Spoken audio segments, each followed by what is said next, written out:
Aujourd'hui, je vais parler de whether I'd go to a city that straddles two separate continents.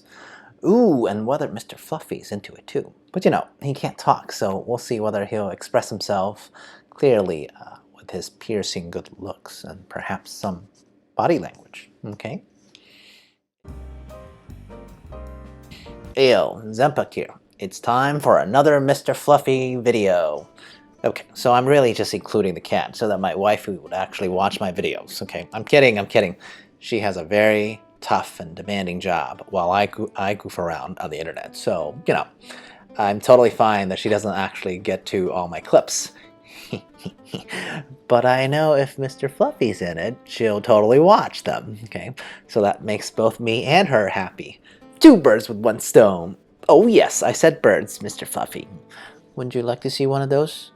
Or have one to just chew on, because you're like, KFC bucket, but without the frying part. Num num. How you doing? Okay. Anyway, today I'm gonna pick another destination to think about visiting. The city of choice is Istanbul. Ooh, he's looking at me. Istanbul, the glorious capital of Turkey, aka Constantinople, aka Nuova Roma for like a year, and also aka Byzantium.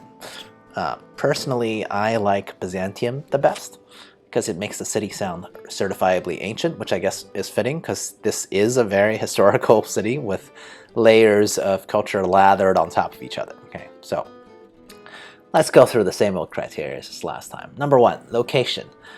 I gotta say, this is probably the largest city that straddles both Europe and Asia, and I love that, right?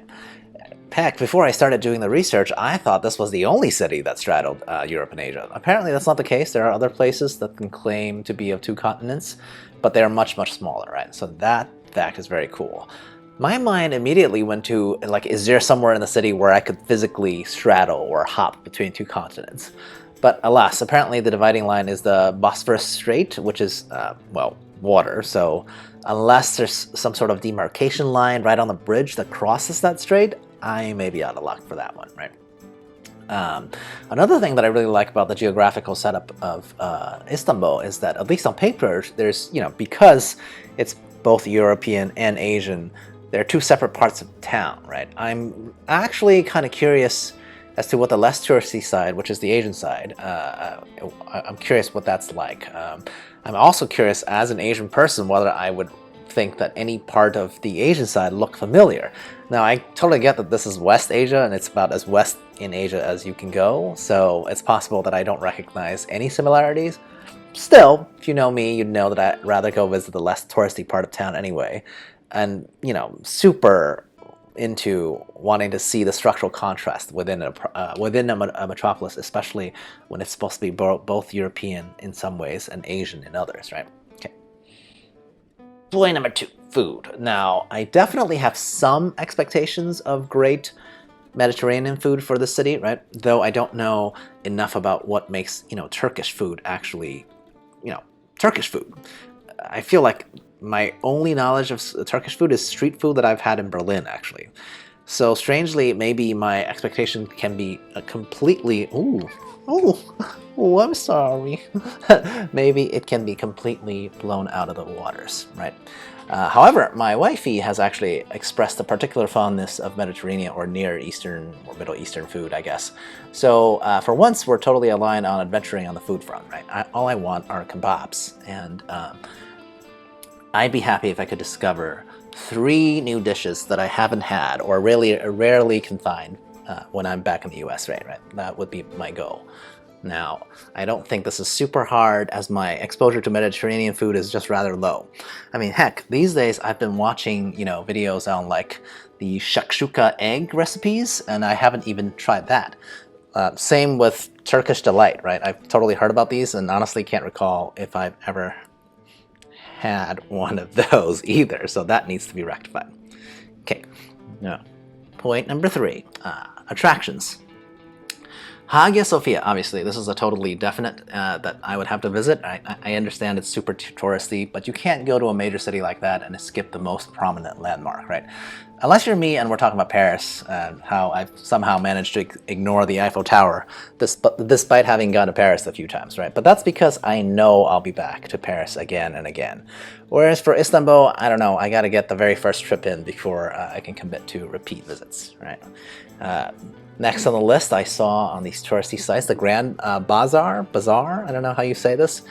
No idea where I've heard of this attraction, but I definitely feel like I have, right? It sounds pretty sweet, and I'm not usually a big shopper, but in my mind, Istanbul sounds like an entirely different world, and secretly, obviously, I think I'm going to find a magic lamp with a genie in it if I just loiter in the market long enough and go through enough exotic-looking doors? Are there doors in the bazaar? I don't know. The real question is, what would I still want to wish for? I mean, I feel like I've basically got it made already, so maybe I'll be generous and wish for something sickeningly altruistic. Ooh. Oh man, this is what I get for not swaddling Mr. Fluffy. So he's trying to leave. No, you stay. You're the star of the video. I'm sorry. Okay, next attraction, the Basilica Cistern. I've never heard of this, but I saw some screenshots or pictures. Now, there's an attraction that's underground with awesome Medusa head statues. I gotta say, didn't expect it, but I'm totally into it, right? Just because everybody should have a little bit of emo/goth in themselves. No judgment. Next up that interests me, Spice Market. Apparently this is where I should be going for Turkish delights. And of course spices, but I'm not really sure what I'm gonna do with spices as a tourist. Maybe there's like a stall where if I could, you know, give them spices that I buy in the spice market and have them make it into something that I can actually eat? Does such a thing exist, or am I just describing a restaurant? Okay. Now, next one has some personal... Oh, hi, Cookie. What's the matter, Cookie? You don't want to hang out? Anyway, as a fan of military history, I gotta see the famed double walls of Constantinople. That's a definite. No idea what there's to do besides look at the walls, but I want to see, or maybe touch, if allowed, these walls that help maintain the Roman Empire for, like, basically another 1,000 years. I think that's pretty sweet for just some stonework. Okay? Obviously, there are tons more palaces and mosques and squares in a city of this size. I mean, to be honest, just researching where to visit in Istanbul has made me pretty excited about it. My goodness, I think Mr. Fluffy is definitely getting antsy from being, oh, I'm sorry, from sitting still. Okay, so I'm gonna try to wrap it up soon. Now, the X factor, of course, for this city is that it's a city that's super friendly to cats. Super friendly to cats. Did you hear that? All the shopkeepers feed strays and everyone treats cats nicely. You can have a whole harem of street cat lady friends. Oh, wait, you don't have your balls anymore, do you? I'm sorry. Well, that sucks. But you can still flirt with the street cat ladies just because they're pretty? What do you think, Mr. Fluffy? I'm sorry. I should probably have gotten him swaddled before putting him in front of the camera. So, realistic chance of going? I would say actually only medium chance right now, because I don't know whether my wifey thinks Turkey in general is safe. I mean, I can only hope that once she's finally let go of the corporate gig that she'll loosen up a bit and just be ready, oh, I'm sorry, to wear a headscarf all the time while traveling in a much more conservative country. Honestly, I don't even think Turkey's that conservative. Well, from what I've read, it's got fairly stable secular institutions since the Republican era, I guess. But it's also not just wifey. I'd have to convince that side of the extended family. Yeesh. I mean, I'm willing to put in the work, right, to go visit a place that is unlike any place that I've seen before, right? Also, the possibility of a magic lamp, obviously. Oh, I'm sorry, Mr. Fluffy. Cheers. I think that's all for today. Comment, like, or whatever you want, really. Look at this little mug. Who could not love this cute little mug? Okay.